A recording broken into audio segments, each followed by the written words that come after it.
Shri C P Udayabhanu, ഈ സമയത്ത് ഈ വിഷയം ചർച്ച ചെയ്യുന്നതിനൊരു പ്രധാനപ്പെട്ട കാരണം അതുതന്നെയാണ്. സൗമ്യ വധക്കേസിൽ ഉണ്ടായ തെറ്റ് അല്ലെങ്കിൽ സുപ്രീം കോടതിയിൽ വധശിക്ഷ റദ്ദാക്കാനിടയായ സാഹചര്യം അത് ജിഷ വധക്കേസിൽ ഉണ്ടാകരുത് എന്ന ആഗ്രഹത്തിൽ. അങ്ങനെയാകുമ്പോൾ പഴുതുകൾ അടച്ചുള്ള ഒരു അന്വേഷണം വേണ്ടിവരില്ലേ?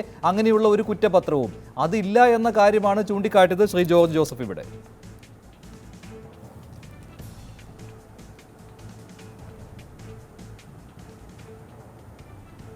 അല്ല, ഞാൻ മഞ്ജുഷ പറഞ്ഞു വന്നത് ഈ രേഖകളാരും നമ്മളാരും കണ്ടിട്ടില്ല. പഴുതുകൾ അടച്ചിട്ടുണ്ട് എന്ന് ഇന്നലെ SP നടത്തിയ പത്രസമ്മേളനത്തിൽ കിട്ടിയ വിവരങ്ങളാണ് നമ്മുടെ മുന്നിലുള്ളത്. അത് അവിശ്വസിക്കത്തക്ക രീതിയിലുള്ള യാതൊരു സാഹചര്യവും നമ്മുടെ മുന്നിലില്ല. പിന്നെ പ്രതിയുമായിട്ട് ബന്ധപ്പെട്ടവരോ ഇത്തരം നേരത്തെ സൂചിപ്പിച്ച രീതിയിലുള്ള ചില മനുഷ്യാവകാശ സംഘടനകളോ അവരൊക്കെ നടത്തുന്ന പ്രസ്താവനകളിലൂടെ വരുന്ന ഒട്ടനവധി തിയറികളുണ്ട്. അത് ഈ കേസുമായിട്ട് സ്വീകാര്യമാണോ ഇല്ലയെന്ന് വിചാരണയിൽ മാത്രമേ തെളിയിക്കപ്പെടാൻ പറ്റുകയുള്ളൂ. ഈ പറയുന്ന മനുഷ്യാവകാശ സംഘടനകളുടെ കാര്യത്തിൽ നാം പറയേണ്ടത് ഒരു കാര്യം, ഒരു രാത്രി നിരായുധയായി മരിച്ചു വീഴപ്പെട്ട അല്ലെങ്കിൽ ആരാൽ ആണ് കൊല്ലപ്പെടുന്നതെന്ന് പോലും കൃത്യമായിട്ട് മനസ്സിലാക്കാതെ മരണപ്പെടാനിടയായിട്ടുള്ള ജിഷയ്ക്ക് കിട്ടാത്ത നീതി പ്രതിക്ക് കിട്ടണമെന്നും പ്രതിയുടെ സഹോദരന് കിട്ടണമെന്നൊക്കെ ആഗ്രഹിക്കുന്ന മനുഷ്യാവകാശ സംഘടനകൾ എങ്ങോട്ടാണ് പോകുന്നതെന്ന് അവർ സ്വയം പരിശോധിച്ചോട്ടെ. അതിനെക്കുറിച്ച് നമുക്ക് അത്രമാത്രമേ പറയാനുള്ളൂ. നമുക്ക് പഴുതുകളടച്ച കുറ്റപത്രമുണ്ടെന്നാണ് മനസ്സിലാക്കുന്നത്. മറ്റൊരു വിശേഷം പ്രധാനപ്പെട്ട കാര്യം ഞാൻ മനസ്സിലാക്കിയത് 3 തരത്തിലുള്ള DNA 3 സാഹചര്യങ്ങളിൽ എടുത്തിട്ടുണ്ട്. പിന്നെ നേരത്തെ മഞ്ജുഷ സൂചിപ്പിച്ചല്ലോ ഫിംഗർ പ്രിൻറ്റിൻ്റെ കാര്യം. ഡോക്ടർ ഹിതേഷ് അതിന് മറുപടി പറയുകയും ചെയ്തു. ഒരു ഫിംഗർ പ്രിൻറ്റ് അവിടെ നിന്ന് ഡെവലപ്പ് ചെയ്തെടുത്തത് പ്രതിയുടേതായിട്ട് സാമ്യം വന്ന ഒരെണ്ണം ഉണ്ടാകാം. ഒരു പക്ഷേ അന്വേഷണ ഘട്ടത്തിൽ ഇത് പെട്ടെന്ന് കണ്ട പോലീസ് ഉദ്യോഗസ്ഥന്മാരോ മറ്റ് അപരിചിതരായിട്ടുള്ള ആളുകൾ ആ സ്ഥലത്ത് സീൻ ടാമ്പർ ചെയ്യപ്പെട്ടു എന്നതിൻ്റെ അർത്ഥത്തിലല്ല ഞാൻ പറയുന്നത്. അവിടെ കടന്നു ചെന്നപ്പോൾ അവരുടേതായിട്ടുള്ള ചില ഫിംഗർ പ്രിൻറ്റുകളും ഇതിൽ ഡെവലപ്പ് ചെയ്ത അവസരത്തിൽ വന്നിട്ടുണ്ടാകാം. അത് ചിലപ്പോൾ മാച്ച് ചെയ്യാതെ വന്നിട്ടുണ്ടാകാം. അത് കരുതി പ്രതിയുടേതെന്ന് കണ്ട് നിജപ്പെടുത്തി അത് ശരിയെന്ന് ഉറപ്പുവരുത്തി കോടതി മുമ്പാകെ സമർപ്പിക്കപ്പെട്ടുള്ള ഒരു രേഖ അതിനെ വിശ്വസിക്കേണ്ട കാര്യമില്ല. സാഹചര്യ തെളിവുകളാണ് ഈ കേസിൽ പ്രധാനമായിട്ടുള്ളത്. ആ സാഹചര്യ തെളിവുകൾ തെളിയിക്കാനായിട്ട് പ്രോസിക്യൂഷൻ റിലൈ ചെയ്യുന്നത് ഉമിനീരിൽ നിന്നും DNA ഡെവലപ്പ് ചെയ്തതാണ്. അതുപോലെ തന്നെ കടിച്ച ഭാഗത്തു നിന്നുണ്ടാക്കി ഉള്ള സ്ഥലത്തു നിന്നും ഉണ്ടാകുന്ന ഞാൻ മനസ്സിലാക്കുന്നത് ചുരിദാറിൻ്റെ ഒരു ഭാഗത്തു നിന്ന് കിട്ടിയുള്ള DNA പ്രൊഫൈല് മാച്ച് ചെയ്യുന്നുണ്ട്. അങ്ങനെയുള്ള സാഹചര്യങ്ങൾ നിരവധിയുണ്ട്. പിന്നെ ഈ പ്രതി ഊരിട്ട് പോയിട്ടുള്ള ചെരുപ്പിൻ്റെ കാര്യം, അതുപോലെ തന്നെ ഈ ഫിംഗർ പ്രിൻറ്റിൻ്റെ കാര്യം, ഇതൊക്കെ എല്ലാ സാഹചര്യങ്ങളാണ്.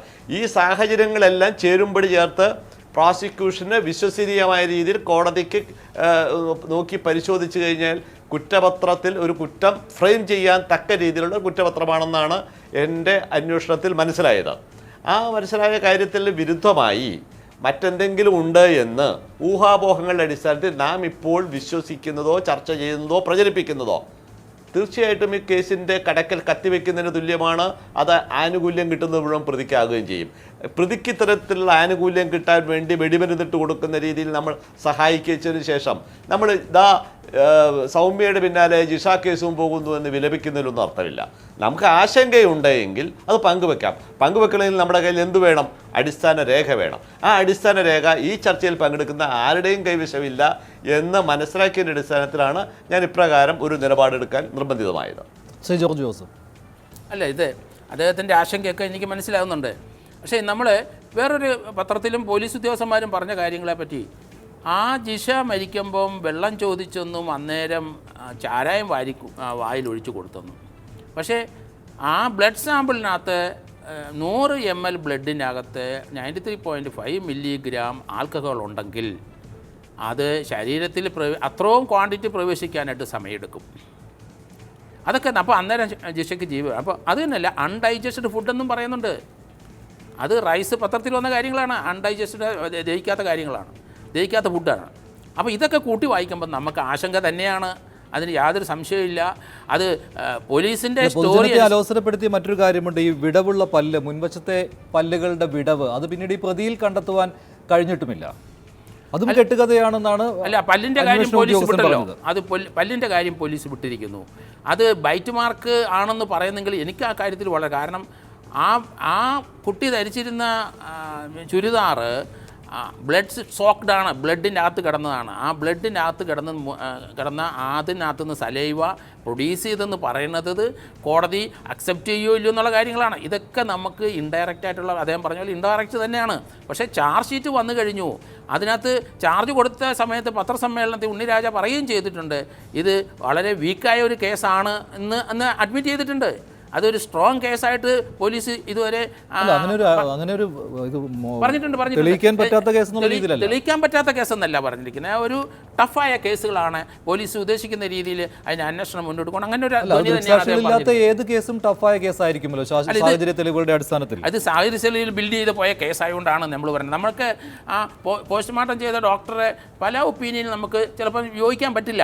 കാരണം സൗമ്യ കേസിനകത്ത് നമ്മളത് കണ്ടു കഴിഞ്ഞതാണ്. നമ്മൾ ആ പാഠം ഉൾക്കൊള്ളണം. കാരണം അത് പോസ്റ്റ്മോർട്ടം ചെയ്തിട്ട് ആ സൗമ്യയുടെ തല ഗോവിന്ദസ്വാമി ട്രെയിനിൻ്റെ സൈഡിൽ വെച്ച് ഇടിച്ചു. പിന്നെ വെളിയിൽ ചാടിക്കഴിഞ്ഞപ്പം കൈകുത്തി വീഴാൻ, ഇതൊക്കെ ഒരു ഇൻഫറൻസാണ്. ഫോറൻസിക്കുകാരുടെ ഫോറൻസിക് റിപ്പോർട്ട് മാത്രമേ നമ്മൾ സ്വീകരിക്കുകയുള്ളൂ. അവരുടെ ഇൻഫറൻസ് ഒന്നും കോടതി സ്വീകരിക്കത്തില്ല, നല്ല അന്വേഷണ ഉദ്യോഗസ്ഥന്മാരെ സ്വീകരിക്കില്ല. അങ്ങനെയുള്ള നിരീക്ഷണങ്ങൾ ഈ കുറ്റപത്രത്തിലും വന്നിട്ടുണ്ട്. അല്ല, ഇതിനകത്ത് വേറൊരു കാര്യമുണ്ട്. ഇതിനകത്ത് ഇയാൾ, അത് ഞാൻ പോലീസിന് എഗൻസ്റ്റായിട്ട് പറയുന്ന ഒരു കാര്യമുണ്ട്, അയാൾ പശുവിനെയും ആടിനെയൊക്കെ പീഡിപ്പിച്ചെന്ന് പറയുന്നുണ്ട്. അങ്ങനെ ഒരു കേസ് കൊടുത്തിട്ടുണ്ട്. അങ്ങനെയുള്ള ഒരാൾ ഒരിക്കലും ഒരു സ്ത്രീയുടെ പുറകെ പോകാനുള്ള സാധ്യത വളരെ കുറവാണ്. അത് നമ്മൾ, കാരണം അയാൾക്ക് അതിനോട് താല്പര്യമുള്ളൂ. അതൊരു സൈക്കോളജിക്കൽ അല്ലെങ്കിൽ സൈക്കാട്രി ആരെങ്കിലും പരിശോധിക്കേണ്ട സംഗതിയാണ്. ഇന്നലെ ഡോക്ടർ ജെയിംസ് വടക്കാഞ്ചേരി അതൊരു ചർച്ചയിൽ പറയുകയും ചെയ്തിരിക്കുന്നു. ആ ഭാഗം പോലീസ് ശ്രദ്ധിക്കണം. കാരണം അങ്ങനെ ഒരാൾ വന്നു കഴിഞ്ഞാൽ ഇവിടെ ഈ പെർവേർഷൻ ഒന്നും കാണിക്കാൻ സാധ്യത വളരെ കുറവാണ്. അയാൾക്ക് അതിലോട്ടേ താല്പര്യമുള്ളൂ. അപ്പോൾ അയാൾക്കൊരു ഇൻസാനിറ്റിയുടെ ഒരു പ്രശ്നമുണ്ട്. അതൊരു സൈക്കോട്രിയെ ക്വസ്റ്റ്യൻ ചെയ്ത് അത് ഇല്ല എന്ന് ബോധ്യപ്പെടുത്തേണ്ട ചുമതല പോലീസിനുണ്ട്. അത് പ്രോസിക്യൂഷൻ സമയത്ത്, അഡ്വാൻസ് സ്റ്റേജ് ട്രയൽ സമയത്തൊന്നും അത് നമുക്ക് നടക്കില്ല. അതുകൊണ്ടാണ് ഞാൻ പറയണത്, പോലീസ് ചാർജ് ഷീറ്റ് കൊടുത്താലും ശരി, ഈ കേസിനകത്ത് പൊതുജനങ്ങളും മറ്റുള്ള ചാനൽ ചർച്ചയിൽ നിന്ന് കിട്ടുന്ന വിവരങ്ങൾ അന്വേഷണം മുന്നോട്ട് കൊണ്ടുപോകണം. അതിൻ്റെ എവിഡൻസ് ക്ലോസ് ചെയ്യുന്നിടം വരെ പോലീസ് അന്വേഷണം തുടരണം. എന്തെങ്കിലും വഴിമാറി ചിന്തിക്കണമെങ്കിൽ, പുതിയ എവിഡൻസ് കൊടുക്കണമെങ്കിൽ അത് സഹായകരമാകും എന്നാണ് എൻ്റെ വ്യക്തിപരമായ അഭിപ്രായം. ശ്രീ CP ഉദയഭാനു, ദുർബലമായ ചില ഘടകങ്ങൾ, അതായത് കുറ്റപത്രത്തെ ദുർബലമാക്കുന്ന ചില ഘടകങ്ങളാണ് ശ്രീ ജോർജ് ജോസഫ് ചൂണ്ടിക്കാണിച്ചത്. ഇത് തമാശ എന്ന രീതിയിൽ തള്ളാൻ കഴിയില്ലല്ലോ. നല്ല ഉദ്ദേശത്തോടു കൂടി തന്നെ അദ്ദേഹം ചൂണ്ടിക്കാണിക്കുകയാണ്.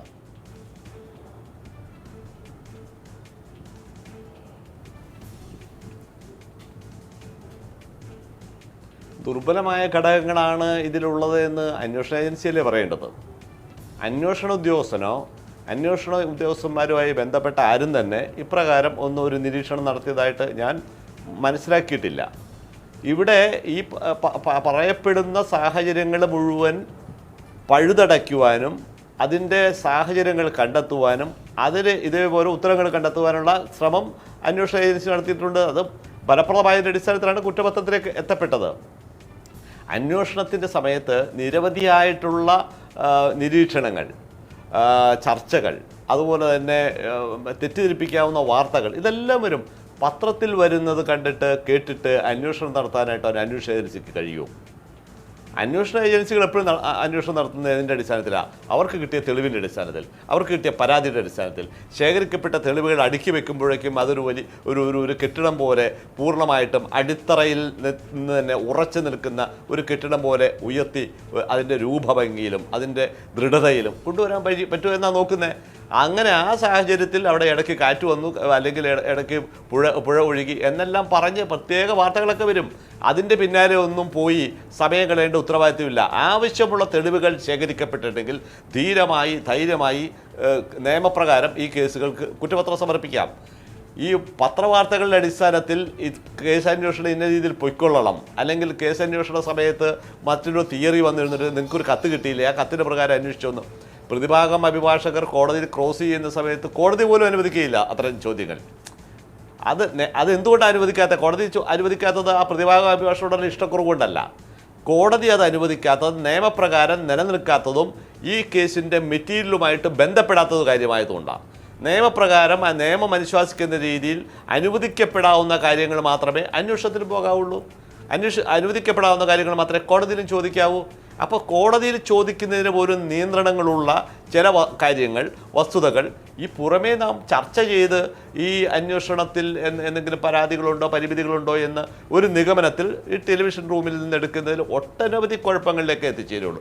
നമുക്ക് ആശങ്ക പങ്കുവെക്കാം. ആ ആശങ്ക എന്ന് പറയുന്നത് സൗമ്യ കേസിലുണ്ടായിരുന്ന ഗതി ഈ കേസിന് വരരുത്.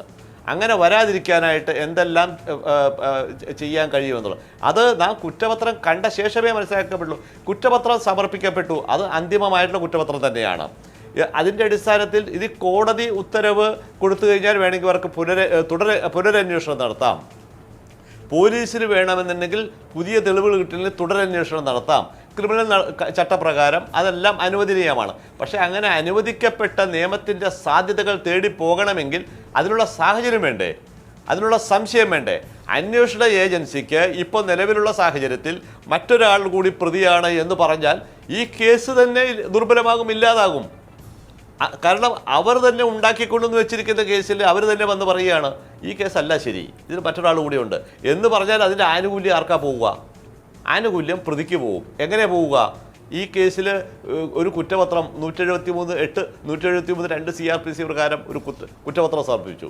ആ കുറ്റപത്രത്തിൽ പൂർണ്ണമായിട്ടും ഈ പ്രതി മാത്രമാണ് കുറ്റത്തിന് ഉത്തരവാദി, ഈ പ്രതിയല്ലാതെ മറ്റാരുടെയും സഹായം ഈ കുറ്റകൃത്യത്തിലില്ല, ഇന്ന രേഖകൾ, ഇന്ന സാഹചര്യങ്ങൾ, ഇന്ന റിസൾട്ടുകൾ, ഇത് ശാസ്ത്രീയ തെളിവുകൾ, ഇതിൻ്റെ അടിസ്ഥാനത്തിലാണ് ഈ കുറ്റപത്രം ഞങ്ങൾ തെളിയിക്കാൻ പോകുന്നത് എന്ന് പറഞ്ഞ് കുറ്റപത്രം സമർപ്പിച്ച് കോടതി മുമ്പാകെ പരിഗണിക്കാതിരിക്കെ ടെലിവിഷൻ ചർച്ചകളിൽ കേട്ടതിൻ്റെ അടിസ്ഥാനത്തിൽ നാളെ അന്വേഷണ ഉദ്യോഗസ്ഥൻ വന്ന് കോടതിയിൽ പറയുകയാണ് ചില ആംഗിൾ കൂടി അന്വേഷിക്കേണ്ടതുണ്ട്. എന്താണ് ആ ആംഗിൾ? അതായത് മറ്റൊരു പ്രതി ഉണ്ടെന്ന് മനുഷ്യാവകാശ സംഘടന പറഞ്ഞു, റിട്ടയർ ചെയ്ത പോലീസ് ഓഫീസർമാർ പറഞ്ഞു, മാധ്യമങ്ങളിൽ ചില ചർച്ചകളിൽ വന്നിട്ടുണ്ട്, അതിൻ്റെ അടിസ്ഥാനത്തിൽ ഞങ്ങൾ പോകും. ആ ഉദ്യോഗസ്ഥൻ ഈ പണിക്ക് കൊള്ളില്ല എന്ന് കോടതി അപ്പം തന്നെ വിലയിരുത്തും. എന്തായാലും തയ്യാറാവുകയുമില്ല ശ്രീ CP ഉദയഭാനു. അങ്ങനെ തന്റെ നിലപാടിൽ ഉറച്ചു നിൽക്കുക തന്നെ ചെയ്യും, അല്ലാതെ കുറ്റപത്രം മടക്കണം എന്നുള്ള ആവശ്യമൊന്നും എന്തായാലും അങ്ങനെ ഒരു ഉദ്യോഗസ്ഥൻ കോടതിയിൽ ആവശ്യപ്പെടാൻ പോകുന്നില്ല. ഒരു ചെറിയ ഇടവേളയ്ക്ക് ശേഷം ചർച്ച തുടരും.